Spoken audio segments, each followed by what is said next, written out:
do what I wanted to do. There we go. Here we go. There we go. All right, come on. Come on, don't freeze on me now. You're doing so well. Come on, jump on. Jump on. Come on. Come on, StreamYard. Don't do this to me. Can't sense this one. All right. Okay, why is it not going live?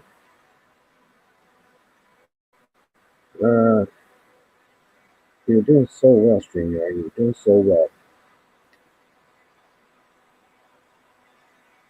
I just gotta wait for StreamYard to pop on, and we'll start the show. There we go. We're on.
got to keep up what you did last week.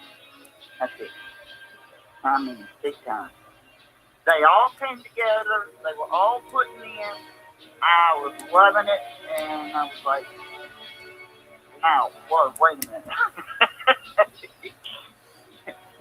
Well, the greatest thing about this game is that you can see the offensive line trying to put some sort of, barrier around Sam Howell. That's a good thing. I have no problem with the offensive line. You also started seeing that the offensive line try to create running lanes and passing lanes so that way they can get the momentum going. You're starting to see the wide receivers try to get open. You start to see more of the tight end trying to block the blind side of the pass rush. You start to see more of a team trying to gel in this game. That is good to see. Defense wise, here's the defense wise. Defense wise, you started to see more of an understanding that they could not stop and just observe the quarterback and see if they could get a pick six. That is not their fault. Like I said last game, that is not their fault. It is the job of the coach to create a scheme to make a better type of physical presence in that pocket to disrupt the quarterback's timing. We did not do that against the Bears.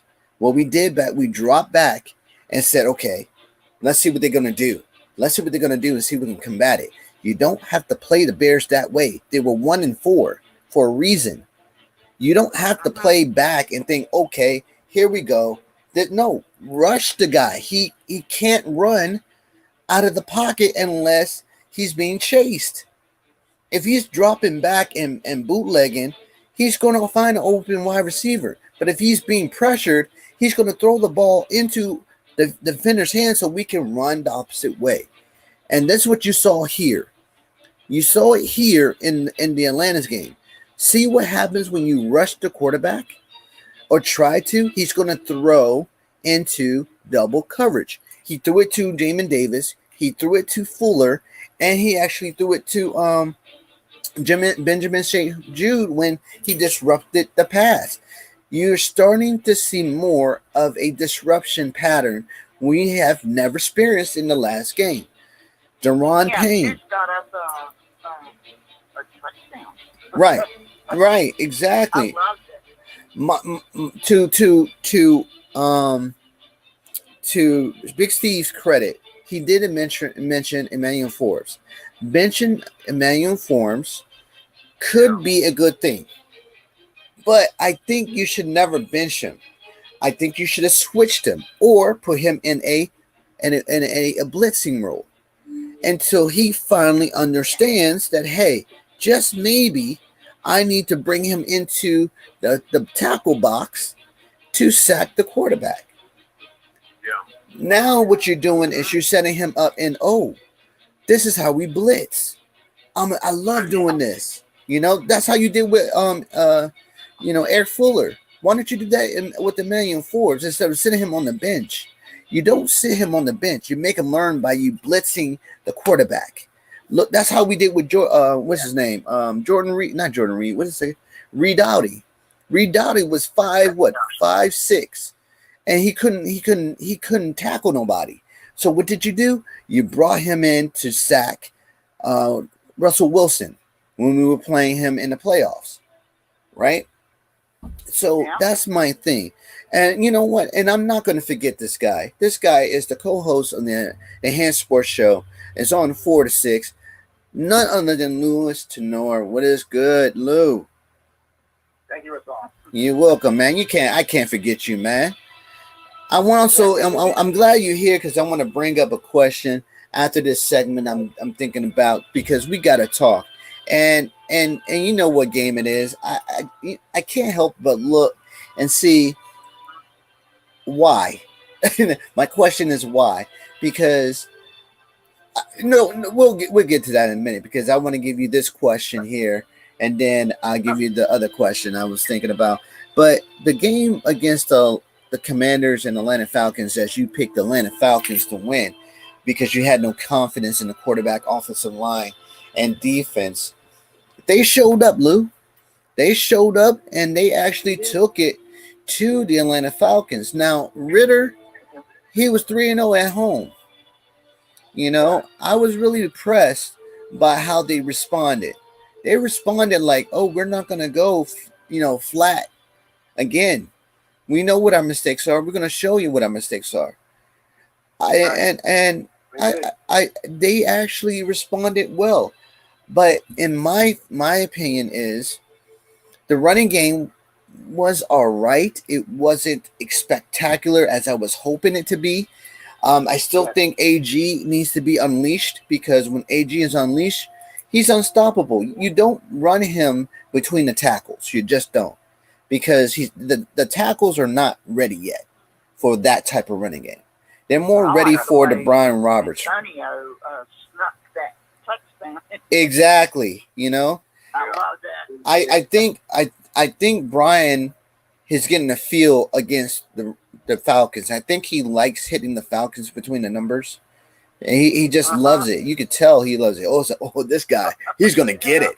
Yeah.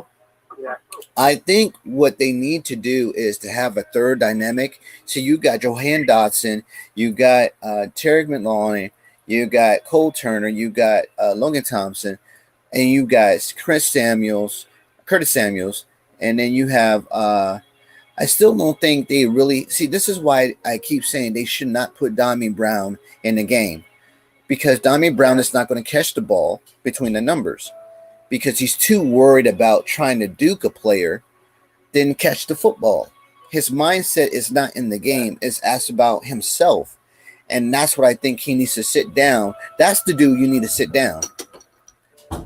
And let him learn from Terry and Johan.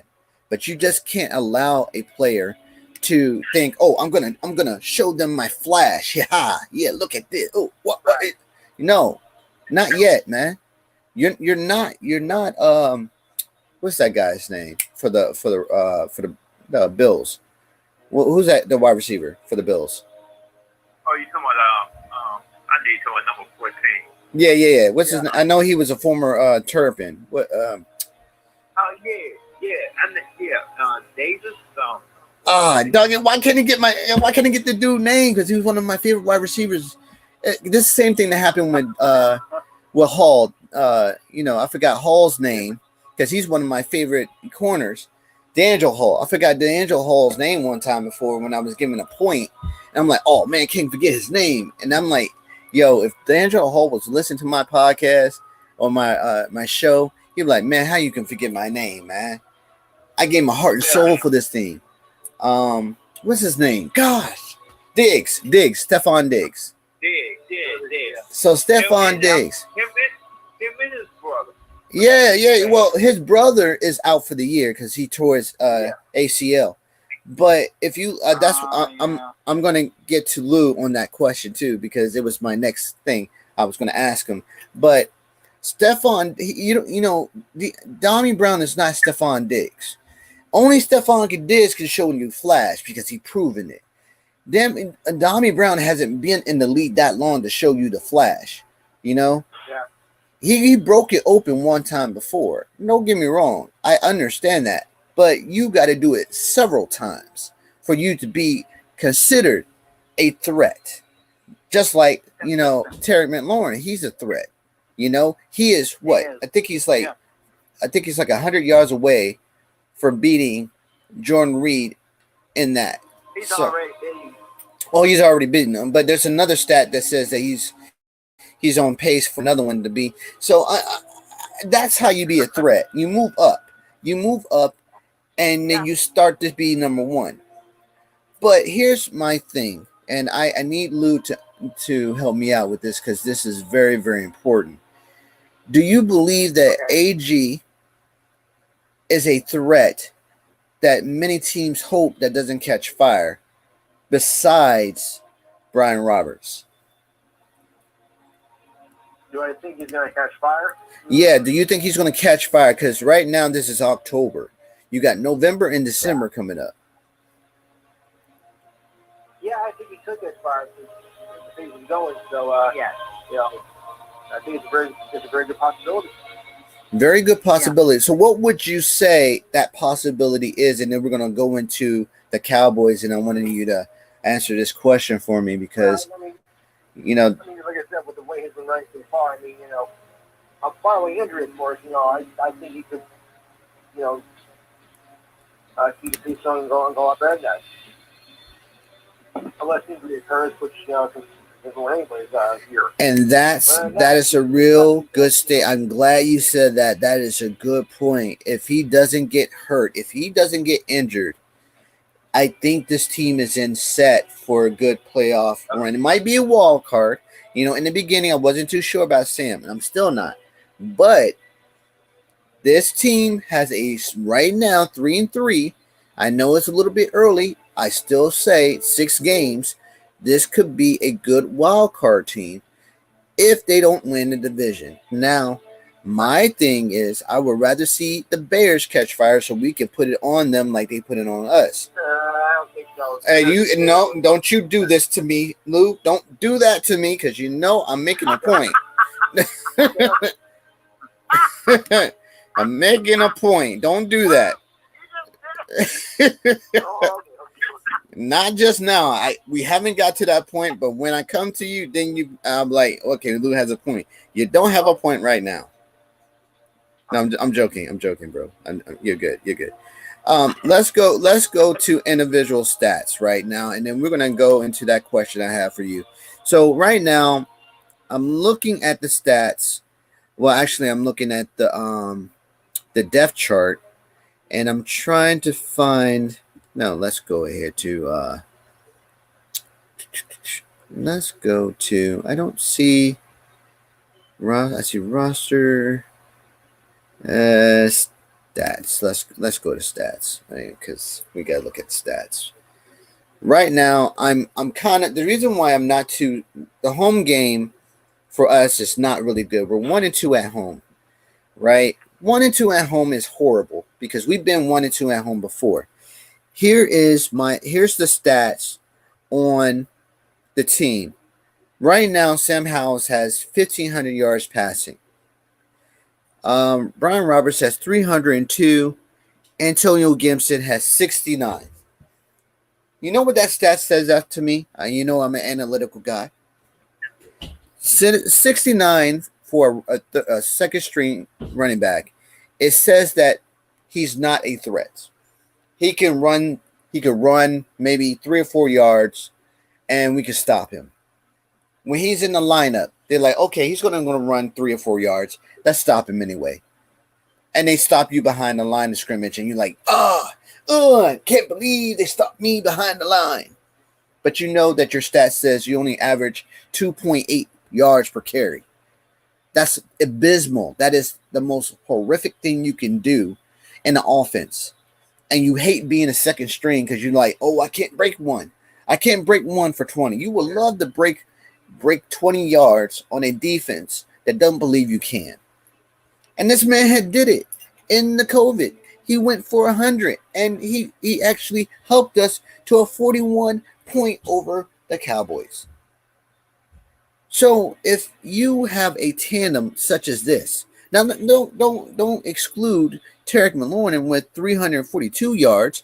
Chris Samuel has 285, and Logan Thompson has 185 previously. So these numbers are, these numbers are at a bottom low because this team hasn't really exploded in their full potential. Yes, they scored 35 on the Broncos, but that's it. That's it. They didn't score anymore.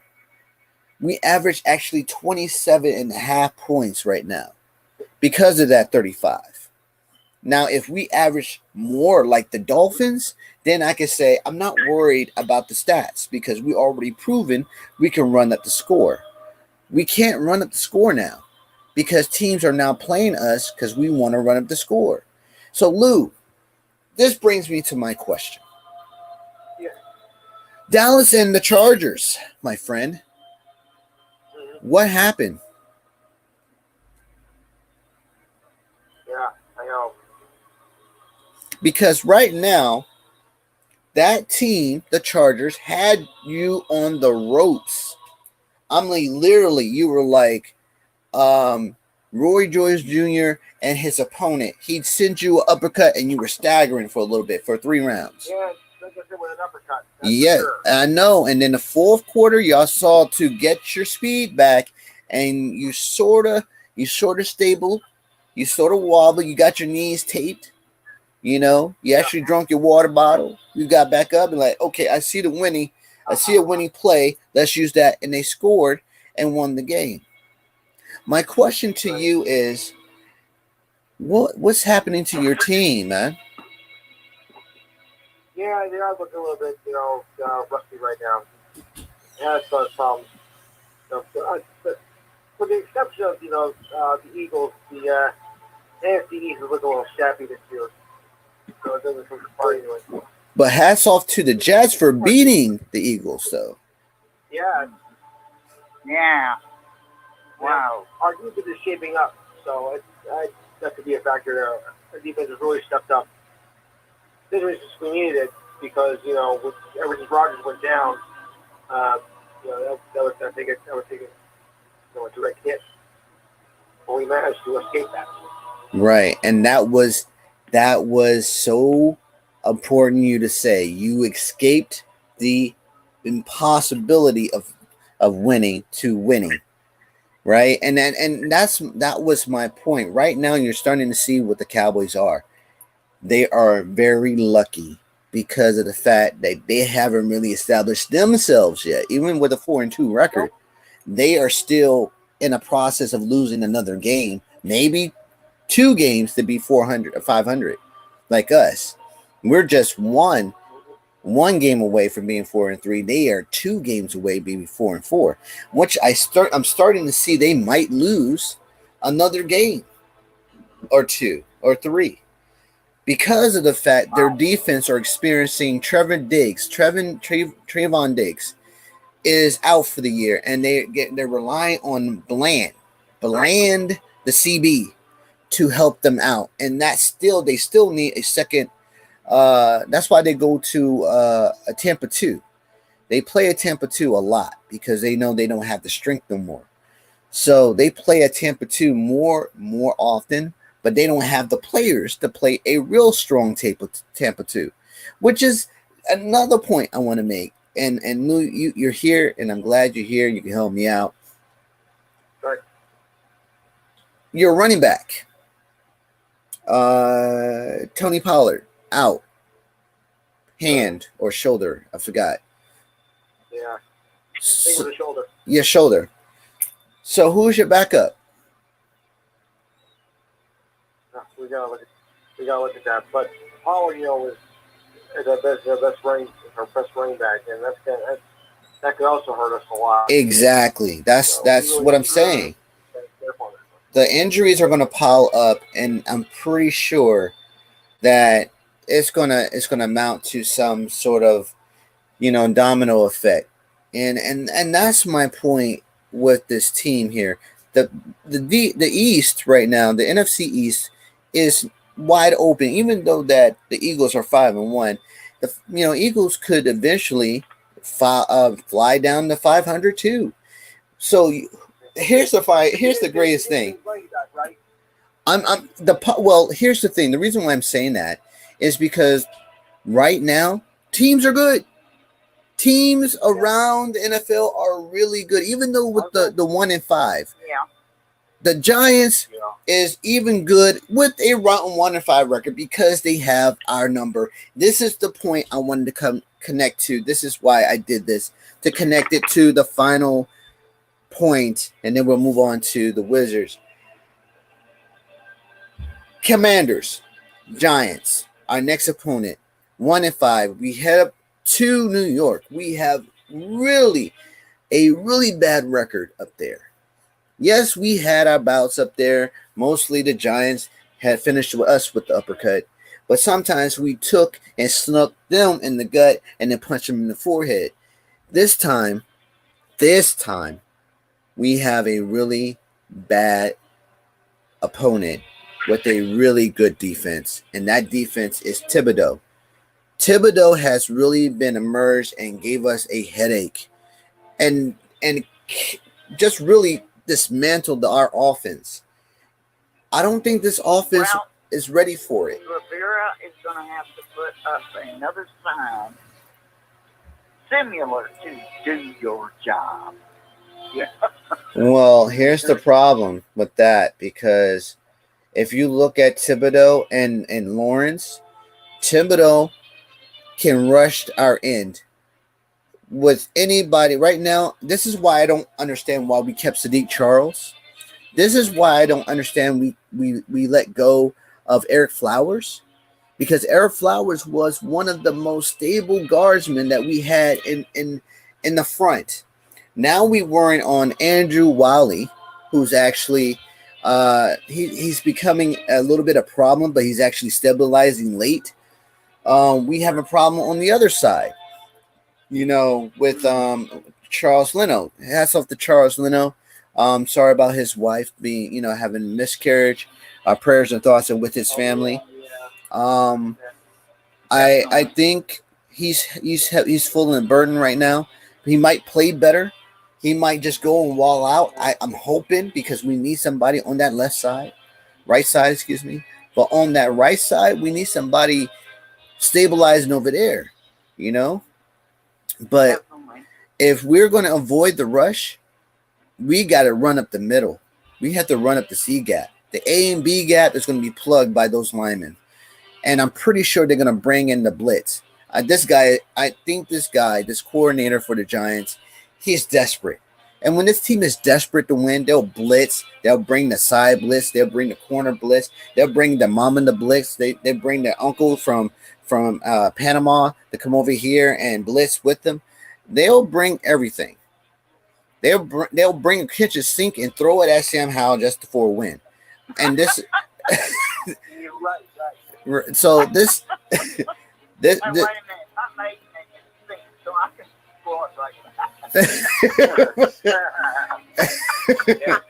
what? So you have a huge advantage for New York, right? New York wants to win in the worst way. They might take off their cleats and just throw it at Sam Howell and claim they sacked the man. Well, and, when you think about it, the coaches definitely know this, that they're going to want really bad. Yeah, that's why my next segment is the defense and Jack Del Rio, and this will be my next, and then we'll go to the Wizards. So if you look at this, Jack Del Rio has a humongous problem, folks. He has to worry about the pass rush or the offensive line, and then we have to worry about the pass rush on the offensive side of our. I have to switch. Excuse me. We on the offensive side, we have to worry about the defense of New York, and we have to worry about the pass rush of the defense for us. So that's where we are right now. It could be a humongous victory or humongous defeat in this next game, because New York has our number. They won 109 games, 110 games in New York, when we have like maybe 47 or 50.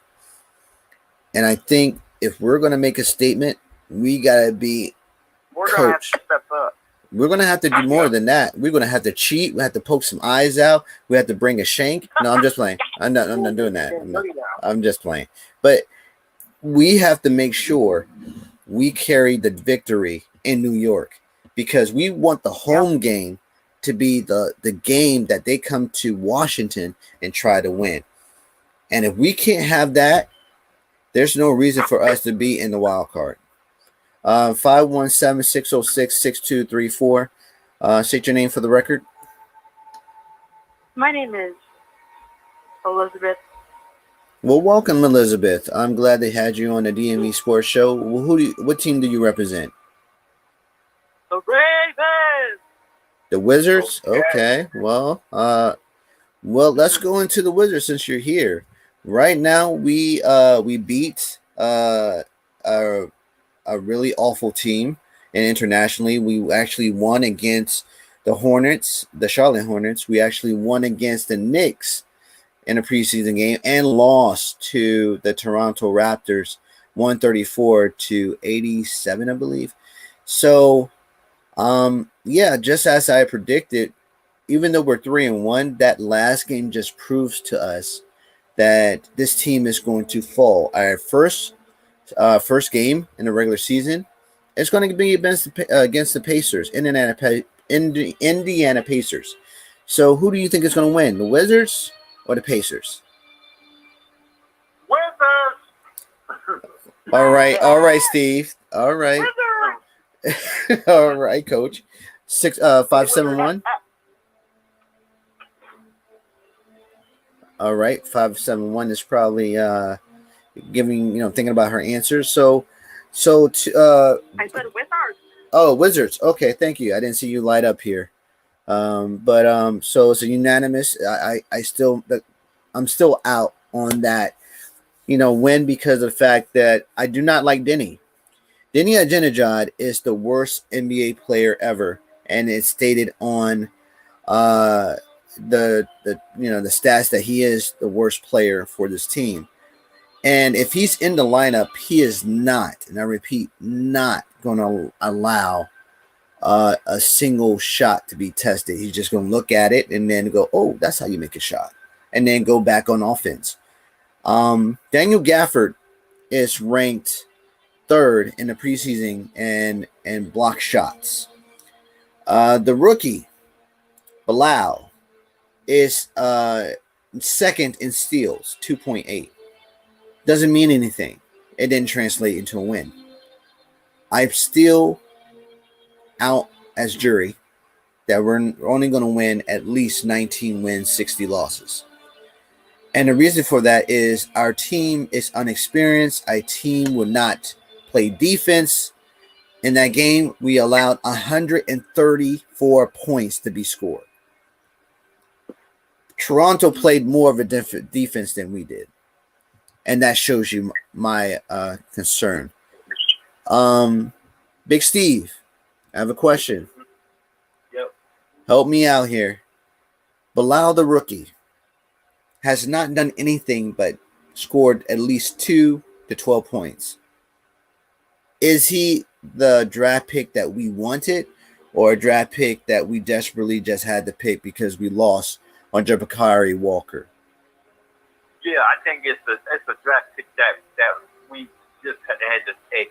It wasn't a player. It's two players that we wanted, and they both went. And there was one ball away from getting the number one pick, if everybody didn't know that. So I think they're going to do well. I think they're going to do better than last year because they don't have not one gunner with Bradley Beal. He was missing his shots, even though he's traded. But they got 5 people that's role models that can play with each other, and I think that's what the coach is going to do. It just have them play together, no proven gunner, Mm-hmm. on their. Okay, well, I can't let you get away with that, but we're going to go to Coach, and I'm going to come back to you. Coach, Coach, what do you think? I agree with Steve. I believe they just, took him because we lost a good player. That was it. I don't think they had a choice, really. Well, technically they did have a choice. They really could have signed Bradley Beal to a long-term deal, which means that he wouldn't have a no trade clause. And to keep in mind, let's also keep in mind that they could have kept John Wall and put a no trade clause on him because he was going to retire as a Wizard, and then they would have recouped some of that money back. Then they could have used that money. They should have kept them. Exactly. Thank you. So now what you're doing is you're setting a standard for the organization, because now you have Gilbert Arenas, what's that guy's name? The center from University of North Carolina, who who was with us, Brandon. What's his name? Brandon something.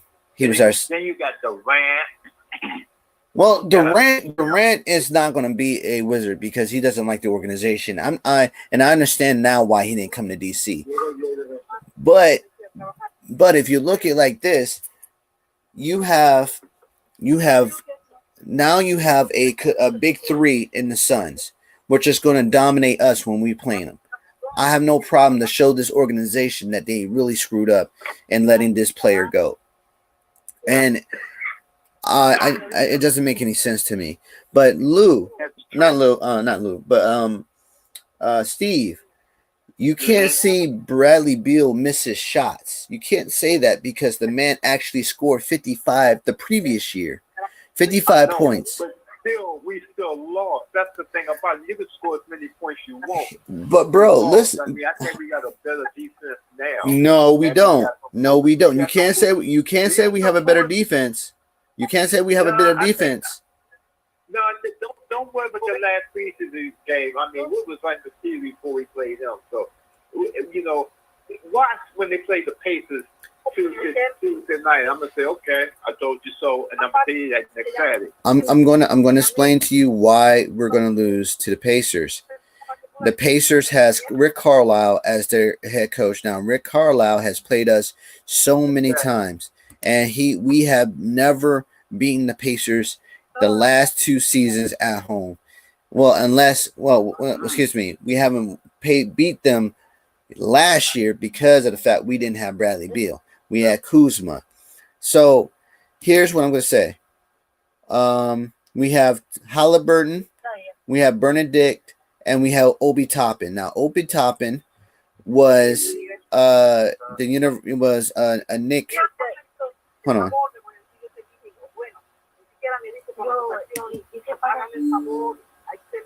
Hold on.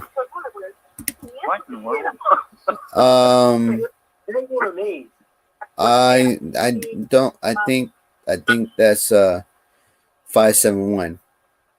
But as you look at this moving forward, the Wizards has to set a tone. And right now, the 134 or the 143 against the Knicks. No, the 143 against the international team is 100%. The international team doesn't play the NBA. Against the Knicks, you know, we actually did well, but we didn't sustain a defense. We actually did everything offensively. My thing is, I like Kuzma and Poole. I like them. Don't get me wrong.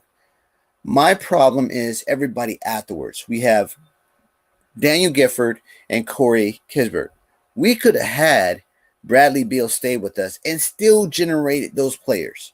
We could have had Taj Gibson still be here. We still could have had what's the other guy? We could have had the other guy here, but we chose to let him go because of a max deal. A max deal? Are you kidding me? You got LeBron still down in the Laker town with the max deal.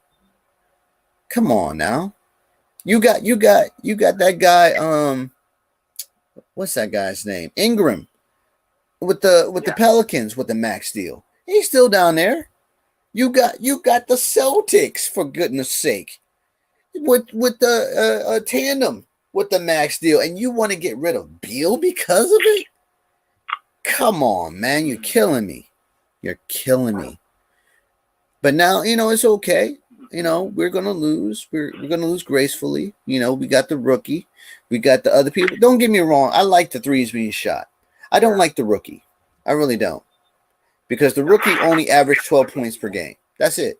He could block shot for 2. He could steal the ball. Whoopie doo. Shoot, I could do the same thing. I could smack somebody in the forehead and just take the ball and shoot it myself. Come on. Come on. Let's be real with it. Yeah. You know who used to do that? And Lance Stevenson. Lance Stevenson used to terrorize LeBron. He used to blow in his ear and stuff. You know? And LeBron was like, "Come on, dude, don't blow in my ear on national TV. Come on, dog, don't do that. Don't do that."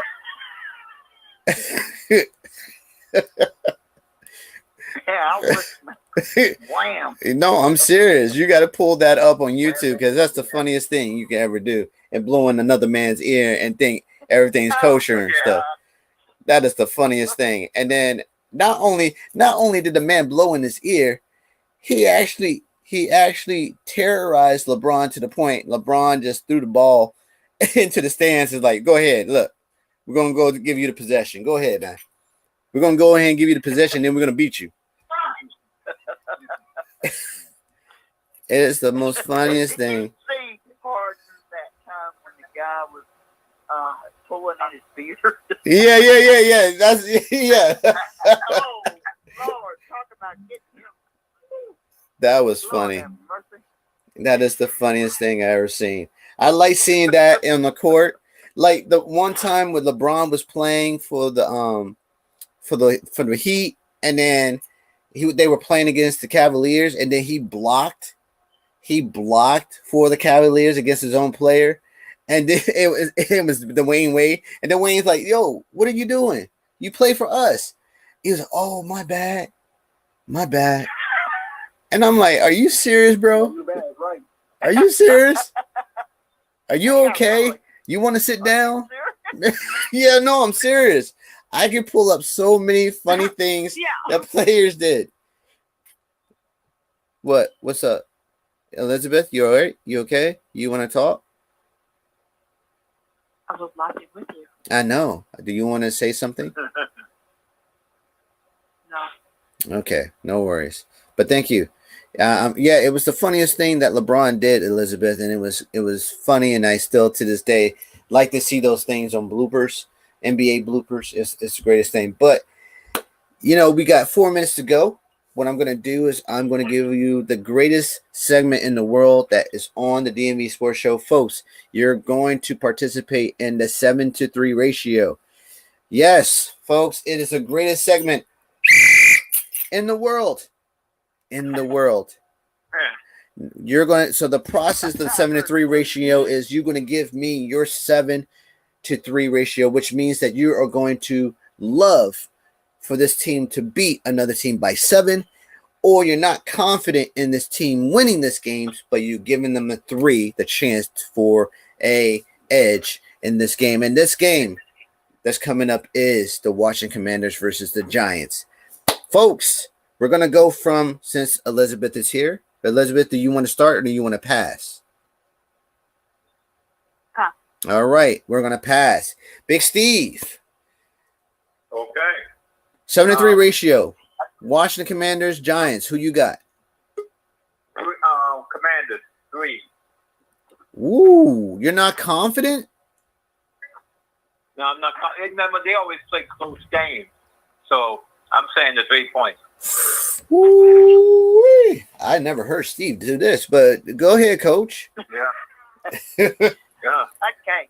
Commanders 6. No, wait a minute. So you give them 1 point less? Yeah. Wow, y'all shocking me tonight. Y'all shocking me tonight. Lou. I want them to be on their toes, and I hope they hear this. They better come out like you did last week. That's it. Oh, I wow. gotta agree with Coach on that one. The wins, I gotta give the Threat. I gotta agree with Coach on that. What? So you say you agree with Lou? I mean, with Steve? No, with Coach. Oh, so you're agreeing with Coach. You know what? What is going on? Who are y'all drinking? Which one are you drinking? What are y'all doing this? So y'all sharing the bottle? What's going on? Yeah, we are. I told you not to though. Oh, see. Thank you, Lou, for telling the truth. Y'all gotta stop drinking on my show. All right. Elizabeth, 7-3 ratio. 7 is the greatest that they're gonna win by. 3 is they're gonna lose. What you think? 3. Y'all impressing me tonight. I swear. Good gracious. I don't know what's going on. All right, since we're split, I'm just The fact that they have shown we don't know which team is going to come out. Ah, good point. I'm saying that they need to come out like they did last week. I don't care where they're at. You're They right. need to do their job. There you go. There you go. So my take. my thing is I think we're gonna win by at least I'm gonna go with Steve on this. We're gonna win by 3 because you still got to factor out the defense of the Giants. They really had our number, especially Thibodeau. So I mean, they're gonna have to be on their toes. Yeah, I think they're gonna get a dose of Thibodeau and Lawrence all night, and I think it's gonna be a defensive mess. I think if we're gonna win, it's going to be on the defense side because that's where the talent is. I got us winning at least 10-13, you know. So with that being said, it's 7 o'clock. I want to thank Coach. I want to thank Louis Tenor. I want to thank Big Steve and Elizabeth entertaining us on the DVN Sports Show. I appreciate you. Thank you for coming in. And I want to thank you guys also turning in and watching us. You're human first and everything second. And I pick my song. I don't think we are having time for the song. I'm sorry. All right, but don't worry about it. You can sing your song next time. I promise you. The best DMV sports show in the world. Okay, I appreciate you. The best DMV sports. Okay, that was entertaining. Thank you so much. I apologize for you singing that on show. But anyway, look, no, you can come back again and sing again in the beginning when nobody's around. No worries. And I want to thank everybody for coming in. You're human first, everything second, and you're conquerors by definition. So go chase your dreams. And yes, you are conquerors as well. So be safe. God bless. And I'm out. Peace. Be safe.